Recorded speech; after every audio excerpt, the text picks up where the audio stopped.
We're here with Queixinho at the 2024 Pan No Gi Jiu-Jitsu Championships. Queixinho, you're not competing at Pan No Gi, but you're going to be doing the crown in a couple weeks. You're in the featherweight division. I know we just talked about how you kind of stepped away from high-level competition at the adult level. So what was your motivation to step back onto the mats and compete at the crown? Yeah, once I decided to take a little break and time off the high-level competition, I decided to, I actually thought about go back in a situation like this, like the crowd, for example, or something that would be would give me the motivation again, would be a pleasure, you know, not just for money, not just, you know, like I used to compete every year just because I wanted to compete.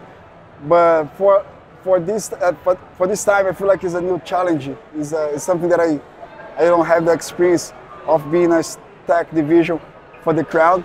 So I'm very glad for the opportunity. So I'm doing my best. I'm pushing my body to the limit, and I hope I can get 100% there, and I can do my best. So you have a really tough division. Featherweight is always super stats. You got guys like Pato and Kennedy, so many killers. Everyone in that division has a realistic chance of taking home the crown. So just tell me about the division and what it would be like to face some of those guys who've had really good years in 2024. Yeah, no, I compete against some of those guys before. You know, I have the opportunity, and it's a solid division. I don't think that is an easy fight. Even the easier fight is gonna be like, you know, a really tough opponent.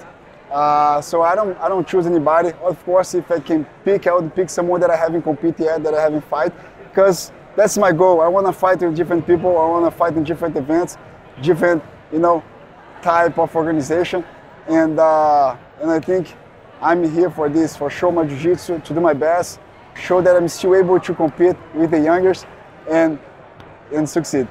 One thing that people love about watching your jiu-jitsu is you always have these submissions that come out of nowhere. Loop chokes, foot locks, like a very varied submission game, and a lot of your submissions come by surprise to your competitors. So can you just talk about that aspect of your game and how you feel bringing that to the crown? Yeah, I don't know, it's just my style. I always fought that way, I always fight this way, you know, looking for the submission, chase the submission, looking for opportunities to end the fight as quickly as possible.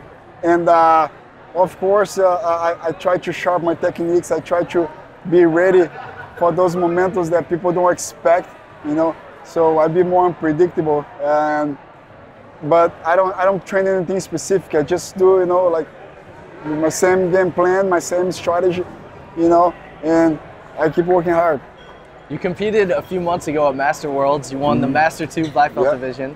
So you're 38 years old, and for a lot of people that's very inspiring to see someone who's 38, who's competing with all these early 20 black belts who you know, are at the top of their physical prime.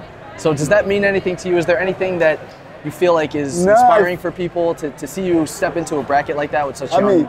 It's a motivation for me to still, you know, at 30 years old, still be able to compete in the high level against, I know, those monsters and those young guns.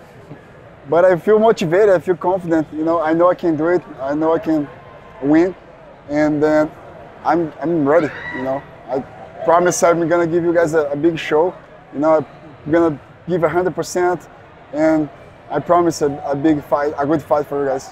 Well, thank you so much for your time today. We can't wait to watch you in a couple of weeks. Appreciate it, guys. Thank you, guys. Thanks, Queixinho. It was